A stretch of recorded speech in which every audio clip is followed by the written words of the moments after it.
दंडवत प्रणाम. मी सतीशी दादा गुरु भोजराज बाबाजी अमृते. श्री गोपाल कृष्ण मंदिर महानुभाव राजाश्रम तामसा, तालुका हदगाव, जिल्हा नांदेड.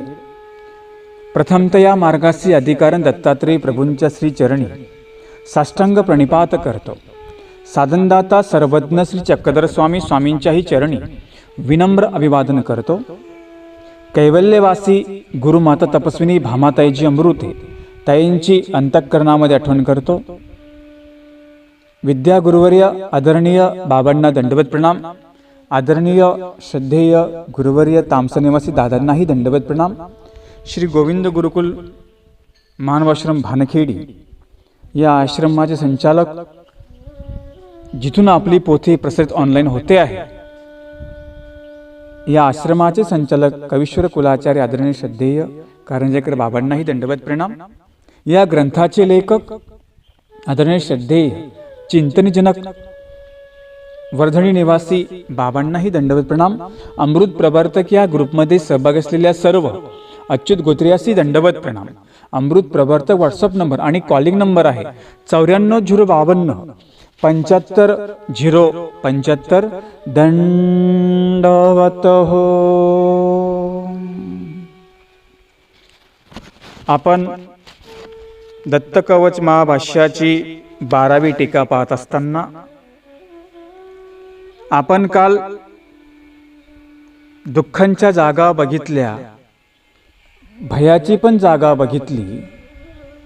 दुःखातून भय कसं निर्माण होतं आणि भयातून दुःख कसं निर्माण होतं, काल आपण काही प्रमाण बघितलेत. आजही आपण पुढे पाहणार आहोत की म्हणाले, काल आपण बघितलं की नाही, नरकाचं भय, घराचं भय, रोगाचं भय, भूकंपाची भीती. निसर्ग कधी बदलेल याचं काही सांगता येत नाही. आता माणसंच बदलली, माणसं तरी कुठे आता जागेवर राहिली, निसर्गही बदलला. आपण म्हणतो की बाप्पा हा निसर्ग किती बदलून गेला. अरे आपणच बदललो ना, माणसं बदलली, आपली भक्ती बदलली, आपली निष्ठा बदलून गेली, आपल्यातलं वागणं बदलून गेलं, आपल्यातली कृती बदलून गेली. निसर्ग का बरं बदलणार नाही? आपण बदललो, निसर्ग बदलला. आपण कुठे देवाचे चिंतन करतो, आपण कुठे देवाची प्रार्थना करतो, आपण बदललो की नाही? आपण काय करतो का?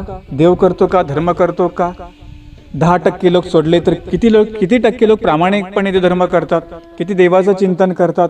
आम्ही सगळं हे आपण बदललो. आपल्यातली भक्ती कमी झाली, आपल्यातली साधना कमी झाली, आपल्यातली जे संस्कार आहेत ते कमी झाले. आम्ही सगळं तर बदलून चाललं. कधी पण पाऊस पडतो, हो की नाही? आता 12 महिने पाऊस पडायला लागला. त्याला वाटलं आपण तर का ठिकाणावर राहावं. आणि कलियुग आहे. कली म्हणजे आकलीले. कलियुग शब्दाचा अर्थ केला की प्रत्येक गोष्टीला आकर्ष बसला, सत्वाला, धर्माला, क्रियेला, सगळ्या गोष्टींना आकर्ष बसला. पहिली जी आवडी होती, पहिली लोकांमध्ये जी आवडी होती, आता राहिली का? आत्ताच्या पिढीमध्ये नाही राहिली तेवढी. जेवढी बापामध्ये होती तेवढी मुलामध्ये राहिली का? आता जेवढी मुलामध्ये राहिली तेवढी त्याची आवडी त्याच्या मुलामध्ये राहिली का? नाही राहिली.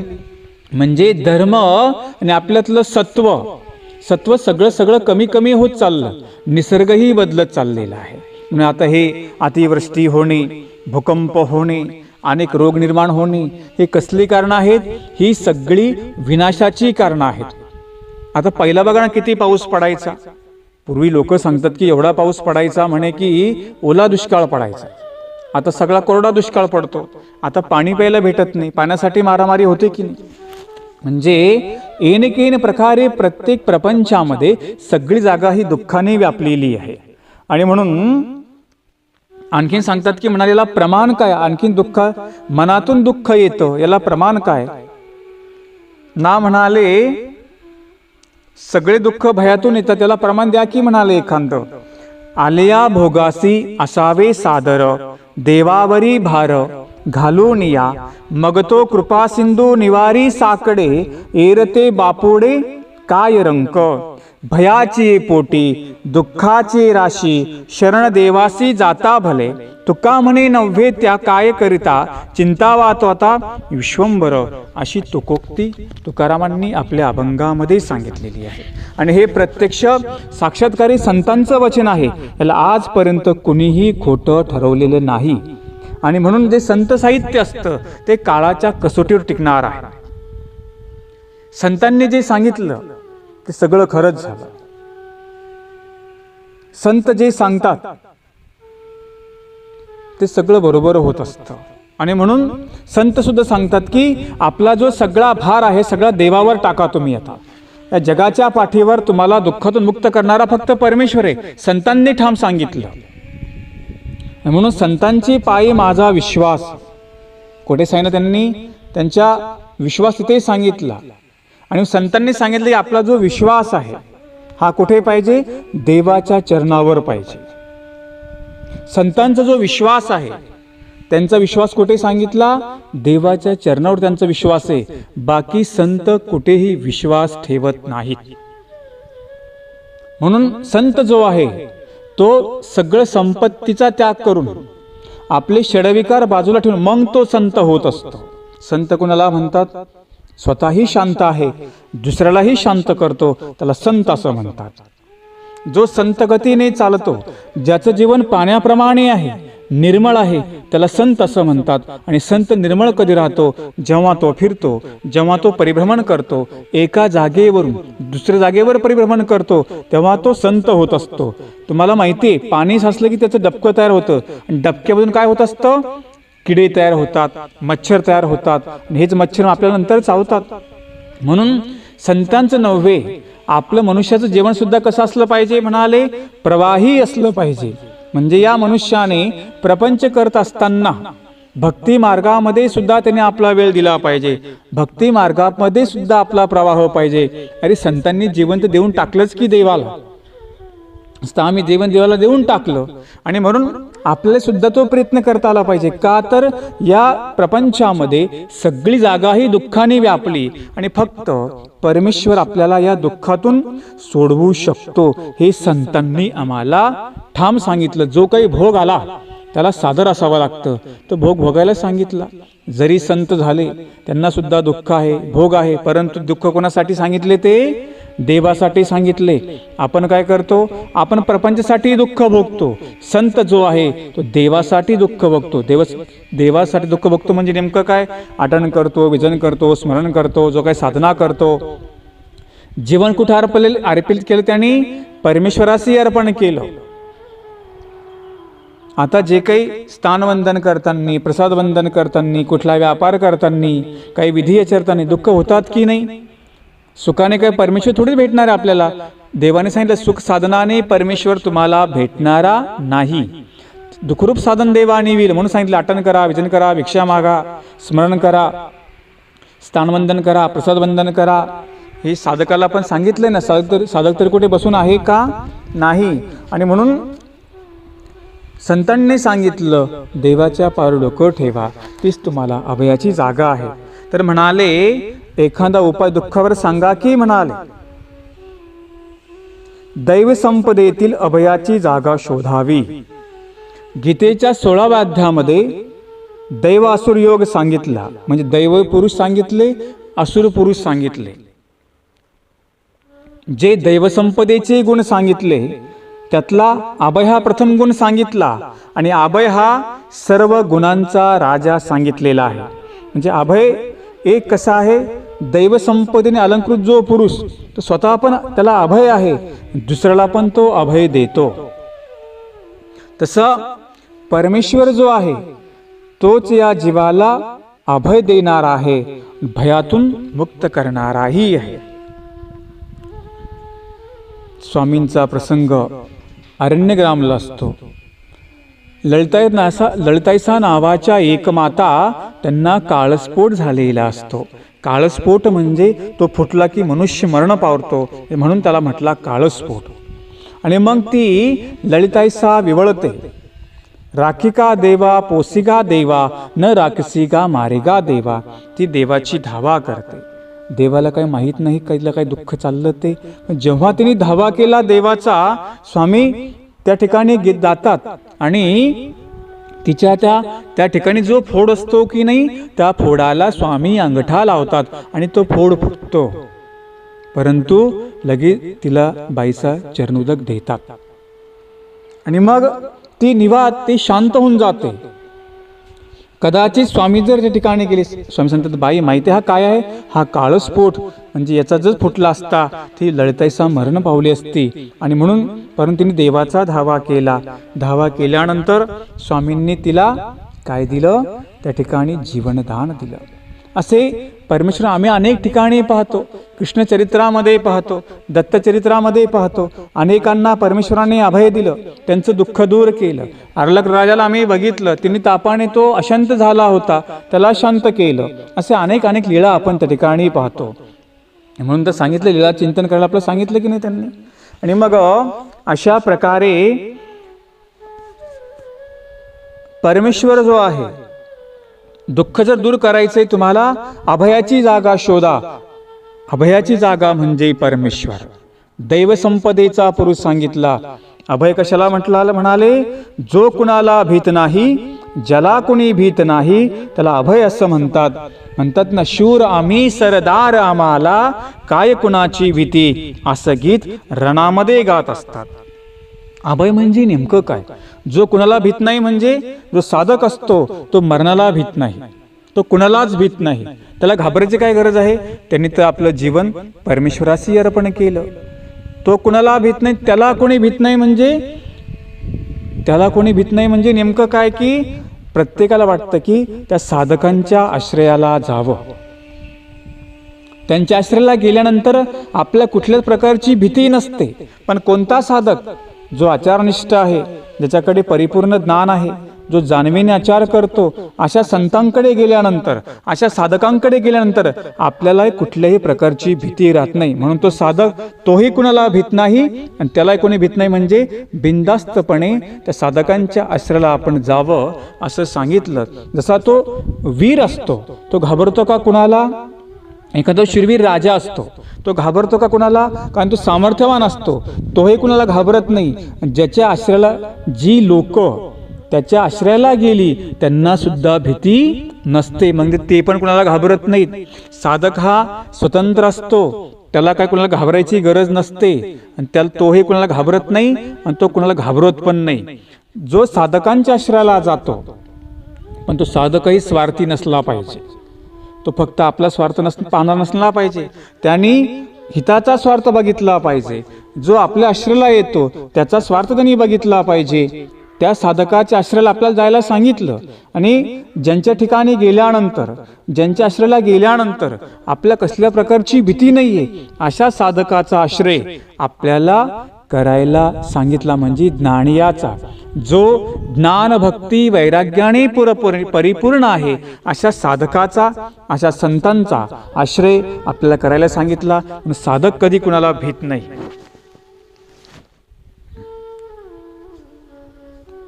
प्रत्येकाला मरणाची भीती असते, परंतु जो साधक असतो तो मृत्यूला घाबरत नाही. कोण घाबरत नाही? जो ज्ञानयुक्त आहे, तो ज्याला जाणीव आहे, आज जरी मला मरण आलं, उद्या जरी आलं, आता माझं अनुसरण, माझं जिनमरण कुठे? ईश्वराच्या अधीन सांगितलं. काही लोक म्हणतात की नाही, आत्ता मरण आलं तरी चांगलं, आणि प्रपंचामधला काय म्हणतो, नको नको बाबा, आता नको मरण यायला, आताच मरण कशाला पाहिजे, भरपूर काही बघायचे. म्हणजे मनुष्य घाबरतो कुठे? मृत्यूला घाबरतो. परंतु आमचा जो साधक आहे तो मृत्यूला घाबरत नाहीये. तो आता जरी मला देवाने घेऊन गेलं तरी म्हणतात की चांगलंच आहे. मी महानुभावाश्रम तडगाव या ठिकाणी होतो विद्याध्ययन करण्यासाठी. त्या ठिकाणी आमचे कैवल्यवासी जुन्नरकर बाबा, मग त्यांना संत असं म्हणायचे. महानुभाव पंथामध्ये त्यांची संत अशी पदवी होती. एकदम स्मरणनिष्ठ. त्यांचं स्मरण कधी मी खंडलं पाहिलंच नाही. त्यांच्याकडे मी काही शास्त्र केलं, जेव्हा मी काही चिंतने, म्हणजे दादा, म्हणजे भाऊंकडे, त्यांना भाऊ म्हणायचे, त्यांच्याकडे मी जायचो आणि मग शास्त्र त्यांचं पाहण्यासारखं. आज त्यांची मला आठवण आली आणि मग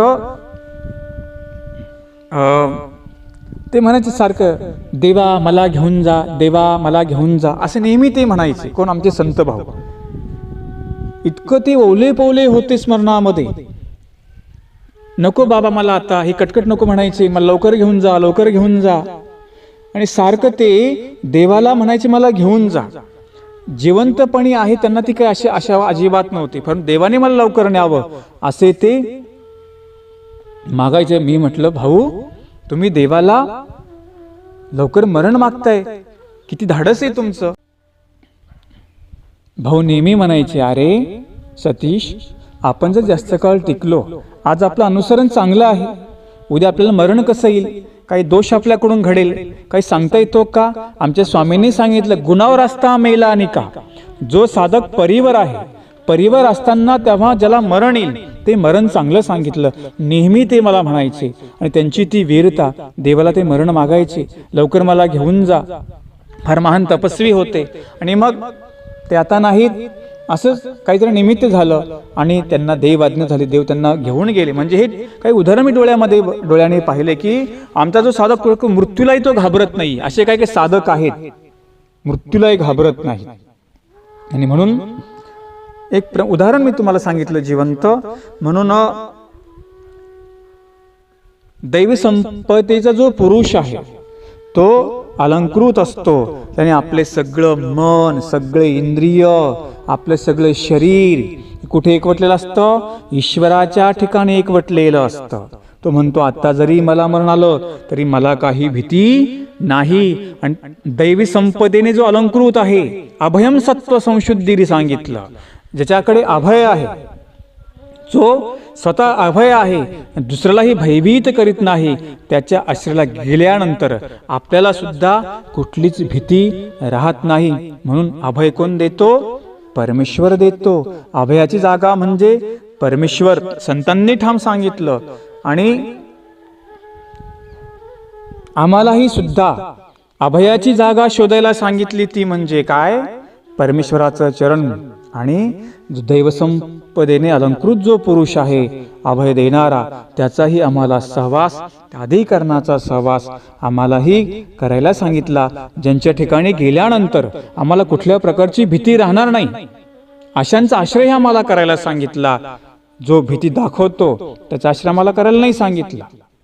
नाहीतर मग कसं होईल, लाडाची बासीप्रमाणे होईल, नाही का. लाड बासी म्हणजे वासरू. एक ब्राह्मण असतो आणि तो ब्राह्मण रस्त्याने चाललेला असतो आणि त्या ठिकाणी विहीर असते. आणि मग त्याला काय वाटले, वासराला तहान लागते.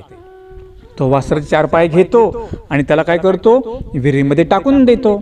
आता ते वासरू नाव विहिरीत टाकलं ते जिवंत राहील का, ते मरेल की. मग ते वासरू मेलं. मेल्यानंतर स्वामी सांगतात की तैसा तू परतारक आचार्यशी नव्वेसी. म्हणजे आमचे स्वामी भट्टोबासांना सांगतात तसा तो आचार्य नाहीये, तो लोकांची परतारणा करणारा आचार्य नाहीये, तो आधार देणारा आचार्य आहे. आता आचार्य कसा सांगितला, आचार्य कुणाला म्हणतात, जो अनेकांना आपल्यामध्ये सामावून घेतो तो आचार्य. खरी पदवी आचार्य त्याला दिलेली आहे की तो हा माझा आणि तो माझा नाही असं तो आचार्य नाही सांगितला. जो सगळ्यांना सामावून घेतो त्याला आचार्य ही पदवी दिलेली आहे. आणि म्हणून आमच्या भट्टोबासांना स्वामींनी सांगितलं तसा तो आचार्य नाहीये, तो 500 कुळांचं प्रतिनिधित्व करणारा तो आचार्य आहे. आणि म्हणून अशा प्रकारे स्वामींनी आचार्यांना घडवलं.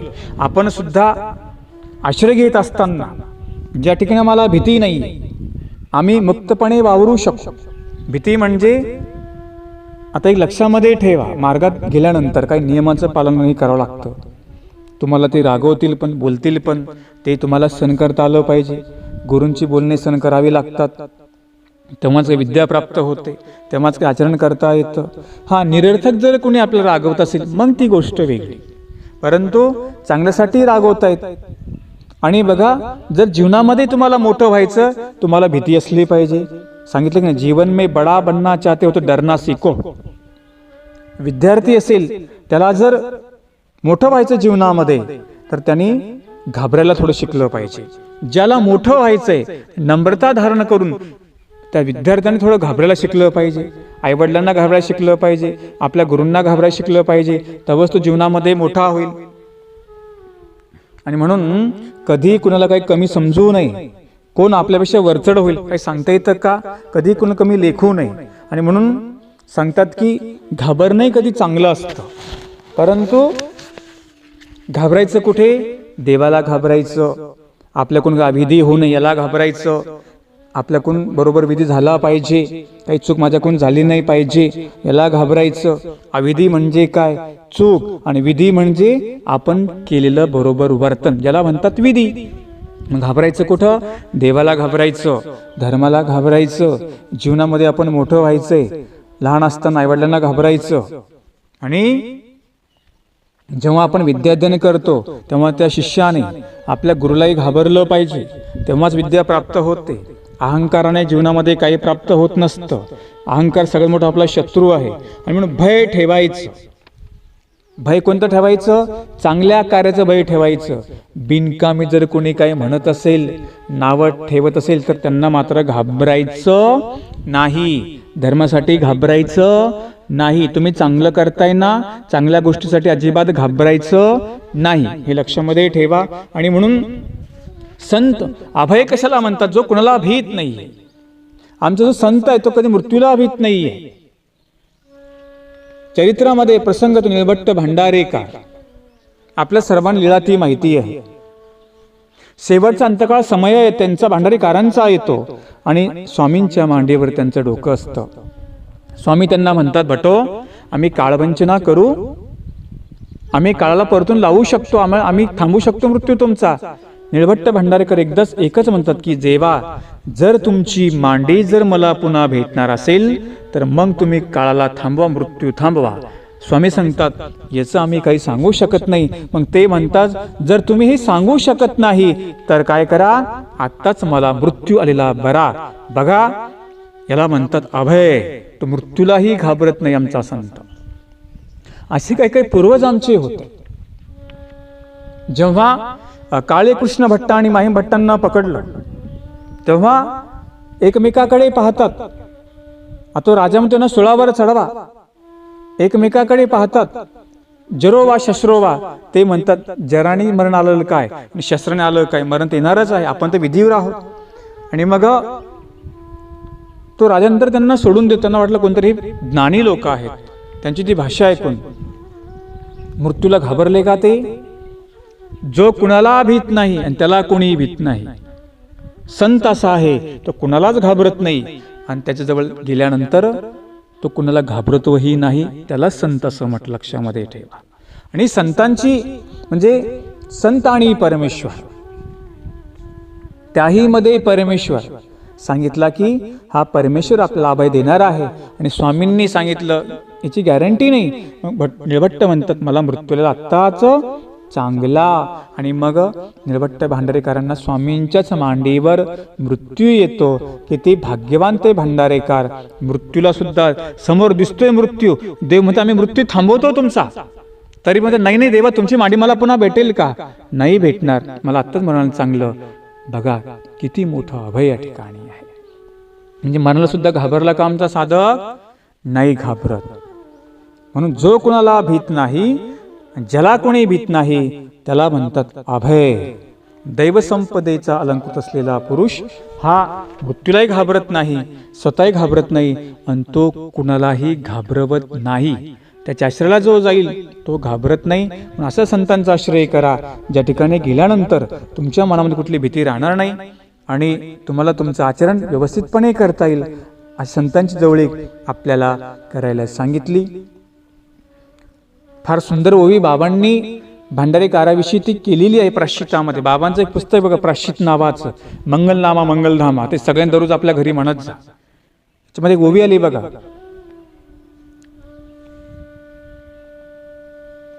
तुझ्या मांडीची उसी नसीबी कशी मिळे आम्हा, ती मिळाविण्या काय करावे सांग तू परब्रह्मा. ती मिळाविण्या काय करावे सांग तू परब्रह्मा. निळभट्टांचा श्वास एवढा महत्वपूर्ण होता. त्यांनी सांगितलं मला मृत्यू आलेला आत्ताच बरा. म्हणून आपण सुद्धा जरी मृत्यू आपल्या समोर आला, आपण सुद्धा भयभीत न झालं पाहिजे. देवाला प्रार्थना करायची, देवा लवकर मला घेऊन जा. जो साधक तो अशी प्रार्थना करतो, आणि जो प्रपंचामध्ये आहे त्याने देवाला विनंती काय करायची, देवा मला लवकर अनुसरण घडवा, मला दीक्षा लवकर घडवू द्या, मला काय आचार थोडंफार घडवू द्या, अशी पण प्रार्थना केली पाहिजे. पण कोण करेल, त्याला अनुसरायचं तो करेल, आणि ज्याला करायचं तो काय म्हणेल, नको नको देवा, आत्ताच नको मला मरण यायला, मला आत्ताच मग मुलं बाळा बघायचे, नातवंड बघायचे, सुना बघायच्या, कशाला बघते लाता मारायला, लाता खायला. आपला प्रपंचातला वेळ झाला की आपण लवकर बाहेर निघून गेलं पाहिजे. शेवटचा समय टोकाला येतो आणि मग आपण धावपळ करतो. मग आपण सांगतो बाबा हे विडा ठेवा ते विडा ठेवा. जेव्हा आपलं शरीर सक्षम असतं, जेव्हा आपल्याकडे विचार असतात, जेव्हा आपल्याला समजतं, आपणच तेव्हा काय केलं पाहिजे, त्या परमेश्वराच्या मार्गाला अनुसरलं पाहिजे. आमच्या यात्रेमध्ये एक वाक्य आहे सर्वज्ञ प्रतिष्ठानच्या, पायी तीर्थयात्रा घडो आणि देह कुठे पडो म्हणाले, देह देवादारी पडो. देवा तुझी यात्रा करत असताना, तीर्थस्थान करत असताना माझं देह तुझ्या दारी जरी पडलं तर बरं होईल की नाही? चांगलंय ना. अरे देवाच्या दारामध्ये मरण येणं चांगलं, देवासाठी मरण येणं चांगलं. आपण तर प्रपंचासाठी मरतो, आपण मुलाबाळासाठी मरतो, आपण बायकोसाठी मरतो. मरतो म्हणजे काय, तिला तिकडे धरून बसतो. जरी आपलं काही काम प्रपंचामध्ये नाही, असे काही किती पुरुष आहेत फक्त बायकोसाठी प्रपंचामध्ये बसले, किंवा बायकोच्या भीतीपोटी तिकडे बसले, किंवा काही मुलं काय म्हणतील, बायका काय म्हणतील त्यांच्या भीतीपोटी प्रपंचामध्ये बसले. कशाला धरून घाबरून बसले तिकडे? या ना इकडे अभयाची जागा शोधा.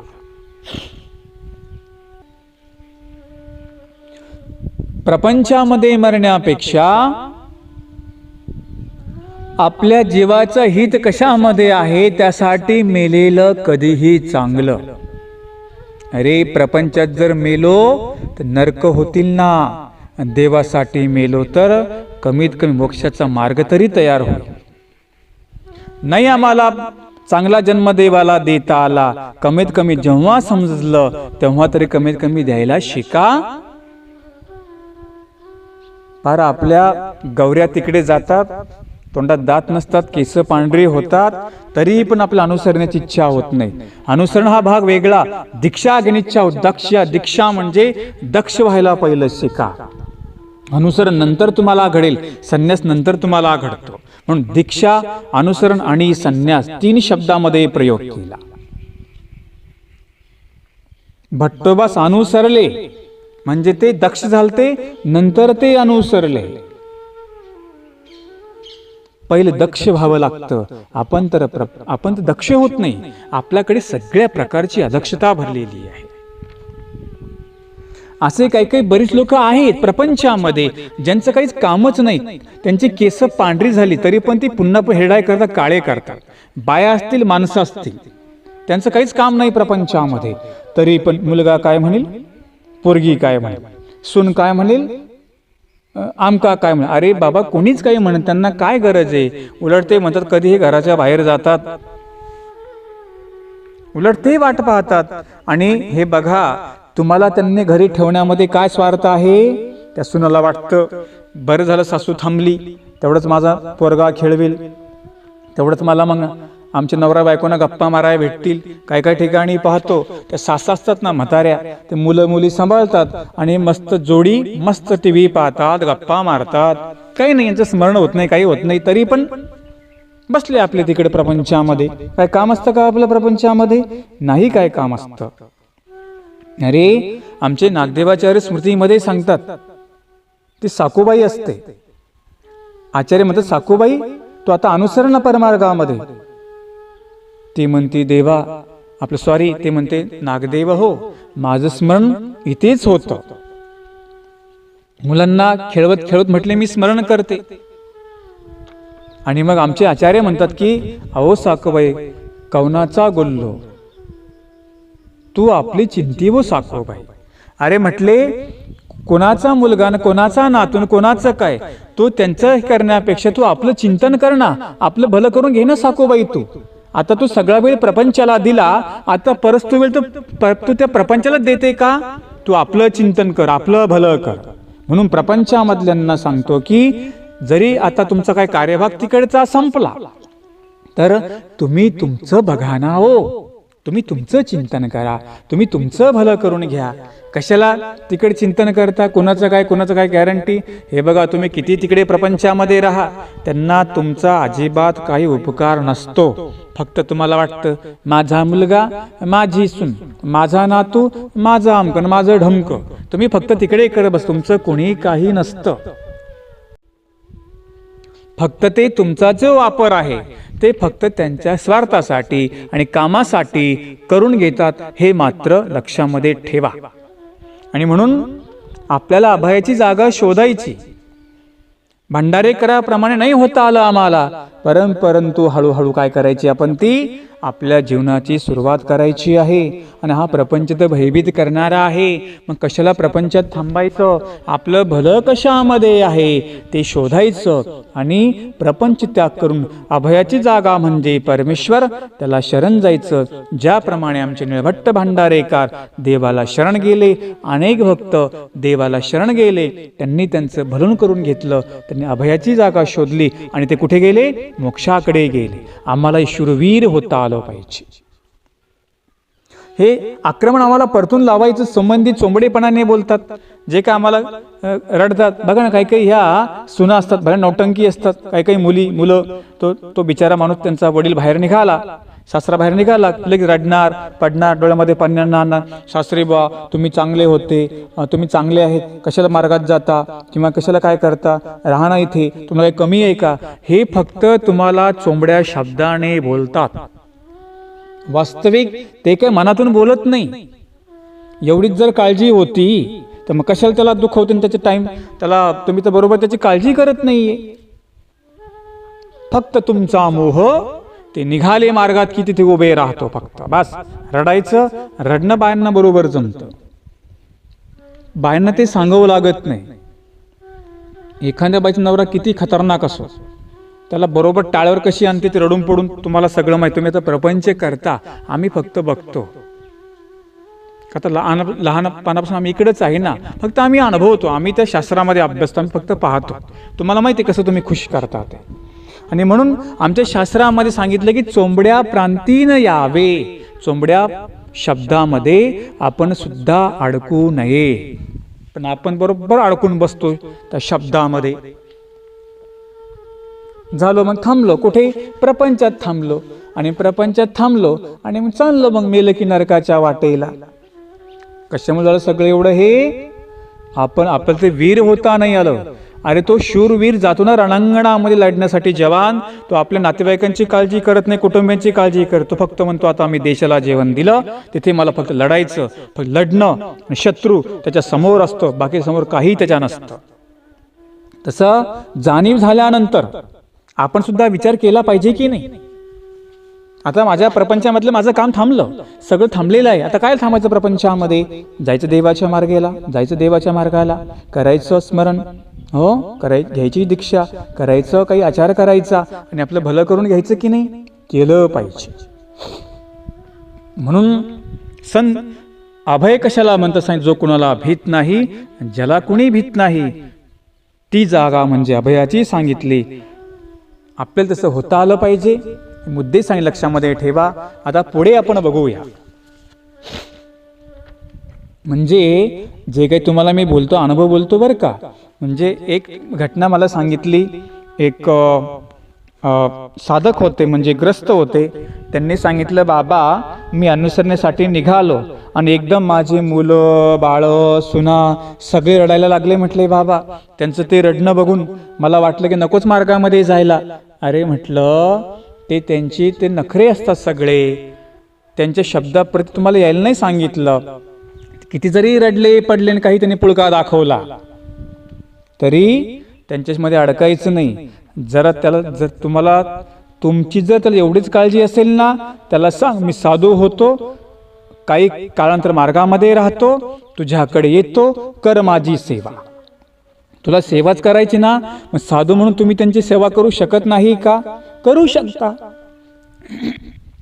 आणि असं काही आहे का तुम्हाला त्यांना भेटायला जाता येत नाही, मार्ग जाता येतं की. त्यांची साधू म्हणून सेवा करा. कोणाची सासू असेल तिची सासू म्हणून सेवा करू नका, साधू म्हणून तिची सेवा करा. करू शकतो की, पण आपल्याला ते करायचं नसतं. फक्त आपण काय करतो, नाटकं करतो. काय काही नाटकेबाज असतात बघा, फक्त नखरे करतात. त्यांना करायचं काही नसतं, फक्त रडून पडून. एखाद्या बाईचा नवरा चालला की रडल पडल, त्याला घरी थांबवल. एखादी बाई चालली, हा काहीतरी बहाणे करल, तिला घरी थांबवल. होतं असं, प्रपंचामध्ये होत असतं. परंतु लक्षामध्ये ठेवा, तुम्हाला भयमुक्त व्हायचं आहे ना, अभयाची जागा शोधा, ते म्हणजे परमेश्वर. त्याला शरण जा. आता आपण पुढे बघूया. तर म्हणाले, स्तोत्रामध्ये उन्माद शब्द आला, त्याची व्याख्या काय म्हणाले? मानसिक संतुलन बिघडणे याला म्हणतात उन्माद. तयासी उन्माद बोली. सांगितलं भयोन्माद. ज्याप्रमाणे मनोरुग्ण असतो त्या माणसाचं वर्तन, त्याला मनोरुग्ण माणसाचं वर्तन, त्याला उन्माद असं नाव दिलेलं आहे. ज्या माणसाचं वर्तन बदलतं त्याच्यामध्ये एक प्रकारचा आवेश असतो. जो उन्मत्त असतो त्याचं वागणं, त्याचं बोलणं, त्याचं राहणं दुसऱ्याला काय करतं म्हणाले, उपद्रव देणारं असतं. म्हणजे बघा ना, ज्यांच्या अंगामध्ये भूतं असतात किंवा ज्यांना काही पीडा होते, जे काही बाधेने झपाटतात, ते कशा प्रकारची उन्माद करतात, किती प्रकारचे मोठमोठ्या उड्या मारतात, आणि मग ते कोणाचंच ऐकत नाही. ज्याच्या अंगामध्ये पीडा असते किंवा जो काही मेंटल असतो किंवा जो काही तापट विचाराचा असतो, तो एक प्रकारचा उन्माद करत असतो. घरामध्ये भांडणं कोण करतात? जे उन्मत्त असतात, जे उन्माद करणारे असतात, ती घरामध्ये भांडणं करतात. त्यांना किती कोणी काही समजून सांगा, ते कोणाच्याही समजण्याने अजिबात ते समजत नाहीत. आपण पाहतो एखाद्या अंगात भूत असलं, आपण त्याला कुठं घेऊन जातो? आपण त्याला देवाच्या हवाली करतो. आपण म्हणतो, देवा आता बाबा तू त्याला नीट कर. आम्ही सगळे हात टेकले, सगळ्याला सांगून बघितलं, पण याचा काही उन्माद थांबला नाही. सगळे आपण औषधी पाणी करतो, डॉक्टरांकडे नेतो, सगळीकडे नेतो, पण आपण काय करतो? तो कुठेच तो थांबत नाही. आणि मग शेवटी त्याचं जे वागणं असतं, जे बोलणं असतं, ते इतरांना उपद्रव देणारं असतं. काही लोक असतात की नाही, असे एवढे भयानक बोलतात, त्यांचं बोलणं सुद्धा आपल्याला खटकणारं असतं. आणि मग एखादा मनुष्य उन्मत्त होतो. सगळ्या प्रकारची औषधी आपण करतो, आणि मग जेव्हा तो सर्वांना उपद्रव देणारा ठरतो, तेव्हा आपण त्याला, लोक त्याला देवाच्या हवाली करतात. आणि मग त्याला मंदिरामध्ये नेल्यानंतर, त्याने काही तिथे स्थानाची सेवा केल्यानंतर, काही स्मरण केल्यानंतर, त्याच्यातला जो आवेश आहे तो काय होऊन जातो? कमी होऊन जातो. जेव्हा आपली सगळी मार्ग बंद होतात, आपण काय करतो? मग त्या उन्माद करणाऱ्या व्यक्तीला आपण मग म्हणतो, चला बाबा त्याला कुठे स्थानाजवळ ठेवू, कुठे याला मंदिरामध्ये ठेवू. आता असा काय शांत होणारा नाहीये. आणि मग त्याला आपण दत्तात्रेय प्रभूंच्या मंदिरामध्ये घेऊन जातो किंवा कुठे स्थानापाशी घेऊन जातो, आपण त्याचा विडा ठेवतो. पण कधी शेवटचा पर्याय आपण देव निवडला. आपण सगळ्या परीने त्याला समजून सांगतो, पण तो कुणाला समजत नाही. आणि मग शेवटी आपण काय करतो? मग त्याला आता आपल्याला वाटतं की आता याला देवाकडे घेऊन चला. पण कधी केलं आपण असं? आपण सगळी तिकडे खर्च कर, इकडे खर्च कर, तिकडे खर्च कर, सगळीकडे खर्च केला. आणि मग सगळी जेव्हा आपली मार्ग बंद झाली, कोणतरी सांगतं, अहो याला ना स्थानाजवळ ठेवा. किंवा जेव्हा आपल्या घरामध्ये काही कलह होतो, आपल्याला वाटतं कुणी संतांकडे जावं, त्यांचे काही विचार घ्यावे, किंवा ते आपल्याला समजून सांगतील. आता काही लोक म्हणतात ना मला, बाबा हा ना ऐकतच नाही, तुम्ही याला समजून सांगा. म्हणजे कुठे गेलो आपण? शेवटी आपले जेव्हा मार्ग बंद झाले, तेव्हा आपण संतांचा स्वीकार केला, आपण देवाचा स्वीकार केला. आणि मग एखाद्याच्या अंगात बाधा असते, जो वेड्यासारखा करतो, जो अशांतपणे वागतो, जो ज्याची काही प्रकृती बिघडतो, जो वेड्यासारखा करू लागतो, आणि मग त्याला कुठे नेतो आपण? कुठे घेऊन जातो आपण? त्याला मंदिरामध्ये घेऊन जातो. तो उन्मत्त असलेला, ज्याला उन्माद होतो, जो अतिरेक उपद्रव करतो, अतिरेक करतो आणि मग तो मंदिरात गेल्यानंतर कुठं काय होतो, तो शांत होतो. म्हणून भयोन्माद. परमेश्वर कसा आहे, भय दूर करणारा पण आहे. जे असे काही उन्मत्त झालेले जीव आहेत, म्हणजे ज्यांना इडेनी, भूताने, ग्रहाने, काय अनेक त्यांच्या व्याधी असते. कोणाचं मानसिक संतुलन बिघडलं, कोणाचा मनोभंग झाला, कोणाचं काय विचार बिघडले, त्याने कुठं जावं म्हणाले, दत्तात्रेय प्रभूंच्या चरणाजवळ शरण जावं. देवल्य ऋषी उन्मत्त झालेला होता. पाहिलं की नाही आपण, आकाशाला लिंग टेकू लागलं. देवतांना आता वाटलं की याला शांत करणारे फक्त कोण, आता परमेश्वराला शांत करू शकतात. ब्रह्मा, विष्णू, महादेव, इंद्र, चंद्र, सूर्य, सगळी देवी देवता कुठे गेले, दत्तात्रेय प्रभूंना बद्रिकाश्रमला शरण गेले आणि सांगितलं की देवा, हा देवल्याचा आता सामर्थ्य वाढत चाललं, याचा उन्माद वाढत चाललेला आहे, आपणच याला थांबवू शकता. कुठे गेले, देवी देवता सुद्धा देवाला शरण गेले. अरे आपण तर अस्वच्छ, असमर्थ, आपल्याकडे आपण पंगू, आंधळे, आपण नाही नको का देवाला शरण जायला गेलंच पाहिजे. पण आपण तसं नाही करत. आपण पहिले डॉक्टरकडे जाऊ, तिकडे पैसे घालू, सगळे मार्ग कुठल्या वैद्यवानाकडे घेऊन जाऊ, त्याला भरपूर पैसे देऊ, असं वाटणार नाही. याचं मेंटल झाला हा. आपण मंदिरात जावं, देवाला 51 रुपयाचा विडा ठेवावा, 11 रुपयाचा विडा ठेवावा. आपण असं नाही करू शकत, तिकडे भरपूर पैसे देऊ. पण असं नाही वाटत की माझा मुलगा चांगला झाला, एखादी तो चांगला व्हावा म्हणून एखाद्या मार्गामध्ये क्रिया करावी, तो चांगला व्हावा म्हणून स्थानाजवळ क्रिया करावी, असं वाटतं का हो आपल्याला? अजिबात वाटत नाही. करून करून भागले आणि मग कुठे लागले, देवधर्माला लागले. सगळं करून भागले तिकडं, सगळं केलं, तंत्र मंत्र वैद वाणी सगळं केलं. डॉक्टर, MD डॉक्टर केला, सगळं केलं. डॉक्टर म्हणतो याच्यामध्ये काही दोष नाहीये. मग डोळे उघडतात की आपण एखाद्या चांगल्या संतांकडे जातो, ते सांगतात की याला कुठे स्थानाजवळ ठेवा, याच्या अंगामध्ये बाधा आहे, हा घाबरलेला आहे. आणि मग तो उन्मत्त झालेला जीव मंदिरामध्ये गेल्यानंतर काय होऊन जातो, तो शांत होतो. जिथे 51 रुपये आपले काम करणारा होतं, आपण दुसरीकडे किती दिले, 51,000 दिले. झाला का शांत? तो अजिबात नाही झाला. म्हणून विचार लक्षामध्ये ठेवा. आपल्या घरामध्ये कुणी बिघडलं असेल, काही प्रकृतीने बिघडलं असेल, काही त्याची मानसिकता बिघडली असेल, वेड्यासारखा करत असेल, त्याला कुठे घेऊन जा, दत्तात्रेय प्रभूंकडे, दत्तात्रेय प्रभूंच्या चरणाकडे त्याला घेऊन जा. आणि आपण सुद्धा प्रपंचामध्ये उन्मत्त झालो, आपण शांत झालो पाहिजे. उन्मत्त झाले म्हणजे काय झाला, नेहमी राजसपणा आवडतो, तामस पण आपल्यामध्ये आहे, आपल्याला जास्त विषय आपल्याला आवडतो, भोग जास्त आवडतो, प्रपंचच आवडतो. आपण त्या प्रपंचाला धरून बसलो. काही काही लोक प्रपंचामध्ये एवढे उन्मत्त होतात, त्यांना बाकी काही सुचत नाही. झालता की नारलक राजा उन्मत्त.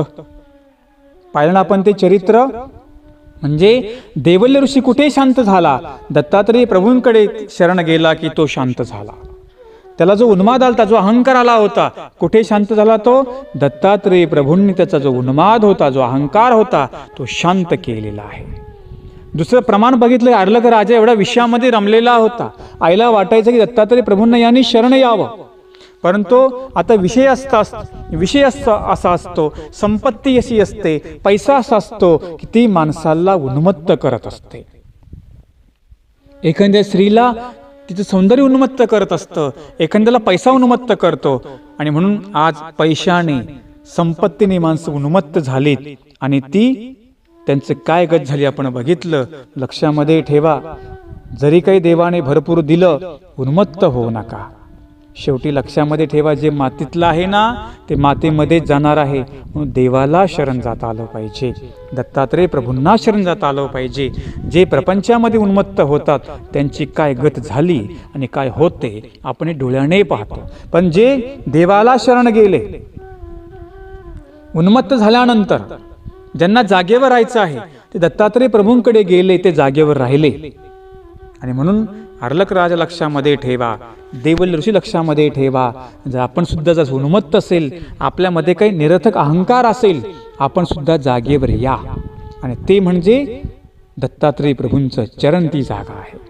आपण किती उन्मत्त प्रपंचामध्ये हो, की दुःख तुम्हाला हो, जो दत्तात्रय प्रभूंना शरण जाईल ना तो काय होतो म्हणाले, भयोन्माद, त्याची भीती पण दूर होते आणि तो जो काही बिघडलेला असेल तो बी शांत होतो. आणि मग हा लोक जो बिघडलेला आहे लोक त्याला देवाच्या हवाली करतात आणि म्हणतात की हा आता शांत झाला, याची बिमारी निघून गेली, आता हा शांत झाला, असं लोक आपला काय सांगतात, अनुभव सांगतात. म्हणून उन्मत्त नाही झालं पाहिजे.